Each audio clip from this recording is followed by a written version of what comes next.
Welcome back to the channel, everybody. Thank you so much for joining me and allowing me to continue to be your daily advocate. If you're new here or you're not subscribed for any reason, please do me a huge favor and hit the subscribe button. Thank you to all of you who have been watching and following me for so long. It truly means a lot, and I'm glad that I can be this person. Tomorrow, the big day that will finally make or break the Ripple case. We're going to get into that, but towards the end of the video, I'm going to be showing you guys the catalyst that I believe needs to occur to drag the SEC to the bargaining table and settle this case once and for all. You guys are definitely going to want to stick around for that. I want to start out here though and go over this article. February 17th will make or break the Ripple vs. SEC case. The sealed documents will finally be revealed. Who has been lying in court between the SEC and Ripple regarding whether the latter knew it was selling a security. So for those of you who don't know, the SEC is trying to get a hold of Ripple's early legal memos regarding what their lawyers were telling Ripple regarding the sale of XRP. Whether or not the lawyers were saying you should be careful, whether they thought XRP was a security, wasn't a security, the SEC is trying to get this released so that they can go to the court and say, look, Ripple's lawyers were telling them back in the day XRP might be a security. So why did Ripple go and continue to sell XRP if its own lawyers back in 2012 were trying to tell them that this could one day be seen as a security? The argument makes sense, and I can see why people who haven't been following this case would think this is such a big deal, but I'm going to go show you guys evidence from the court, actually the judge telling us that this really doesn't matter, and I'm also going to show you guys some extremely bullish news out of Ripple that should actually make us very confident about this ruling going forward. So first of all, I want to make this clear, and I was actually on the phone when the judge said this. The judge has already stated the state of mind of Ripple is not an objective measure of fair notice defense. It doesn't matter what their lawyers thought at the time, it only matters what the market was thinking. And what this is essentially saying here, and what the judge has already told us, is it really doesn't matter what Ripple's lawyers thought or what Ripple thought back in 2012. Because the Securities and Exchange Commission are the ones who make the rules regarding whether something's a security or not. Therefore, even if Ripple and their lawyers might have thought that XRP could be a security, they have no way of knowing how the SEC would make their decisions 5 years later down the road. Therefore, it doesn't really matter what Ripple thought at the time, because if the SEC was going to come out 5 years later and say, oh, by the way, we don't see any cryptocurrencies as securities, then it wouldn't have mattered what Ripple thought, because the end decision wasn't going to be made by them either way. So we already know that the judge has dismissed the idea that this is going to be any kind of game-changing, ground-shattering ruling that we're going to be seeing tomorrow. But one thing that this article doesn't take into account is the fact that we've actually already heard a statement from Ripple's lawyers regarding this. Stuart Alderati said when the documents are released, they will show that in 2012, Ripple received a legal analysis that XRP was not a security or an investment contract.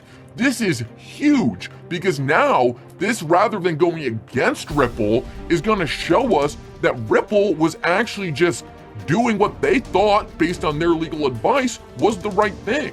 They received a legal analysis from lawyers saying, look, XRP does not meet the investment prongs of the Howey test. Therefore, we think it is fine if you sell XRP. And because we have not seen any action out of the SEC or any regulators to say otherwise, it is our best assumption that you selling XRP is appropriate in the market. So, as we can see, it is very likely that tomorrow is going to be a great day for Ripple. We are likely going to find out that this entire time they have been being as responsible as possible and simply trying to figure out what the SEC would one day down the road make its policy to be.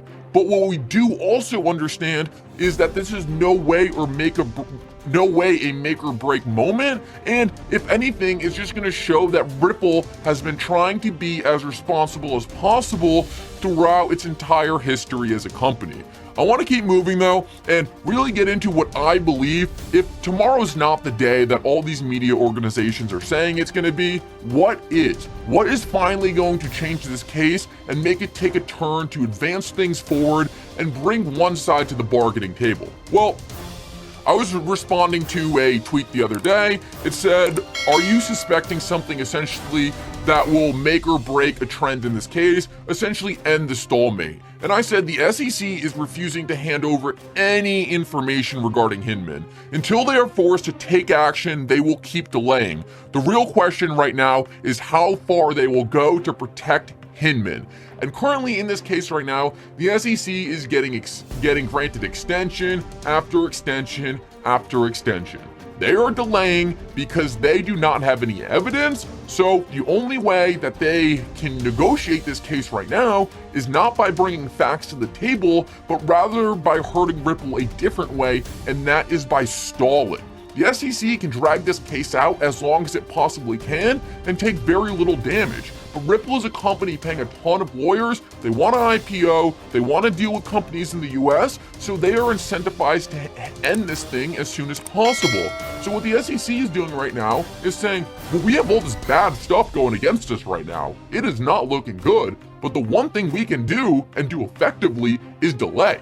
So the SEC is hanging on to their last negotiating tactic right now, and that is to keep delaying this case. So until they are forced to not delay the case, we are not going to see anything move forward. And we really need to see the SEC, we need to see the court bend the SEC's knee and say, make a choice. What are you going to do? Are you going to hand over these documents, or are you not going to?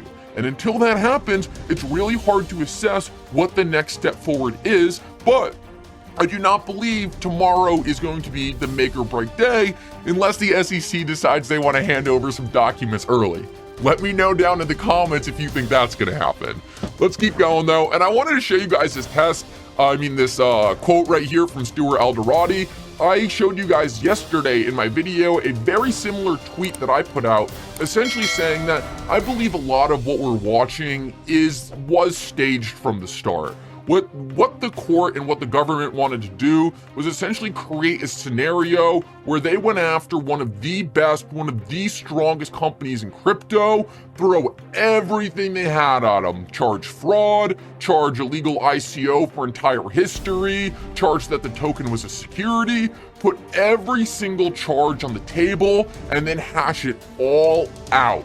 Figure out the most important issues in crypto in one single case, and then use that as the foundation to build off of. Well, if we take a look at this quote from Stuart Alderati, in 2015, the US government concluded that XRP was virtual currency. Last I checked, the SEC is still part of the US government.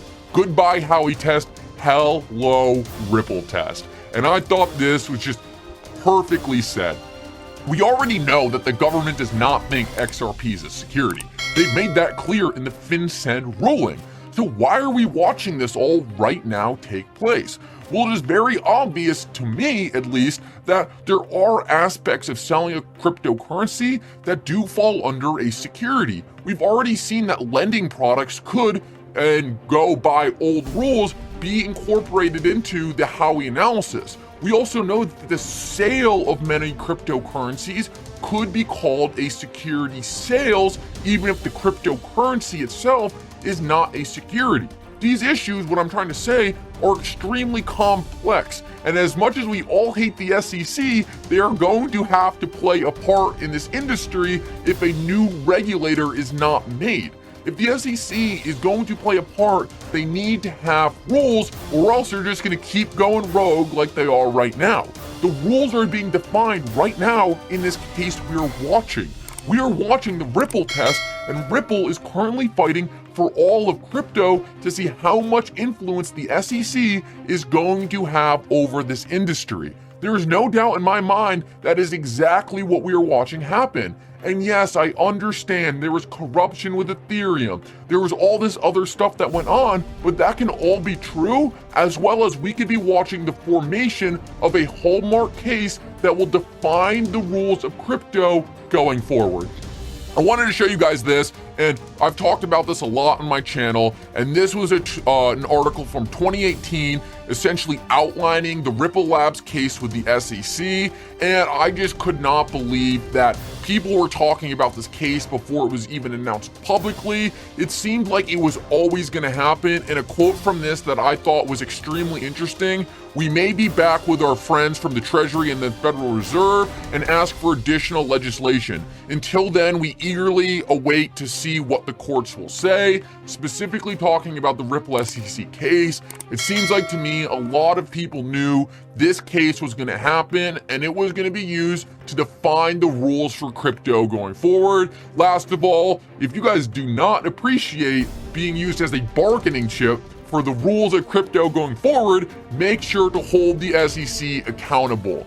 I cannot tell you guys how pissed off senators probably are when they look at their DMs and see thousands of investors all complaining about the SEC, begging for help, saying that they are being attacked by an organization that's supposed to protect them. If you guys want to do your part to help out, make the SEC be accountable for what they did, go to my Twitter, retweet this, fill it out for your mom, and fill it out for all your family members. So enjoy your day, everybody. I'm always here for you.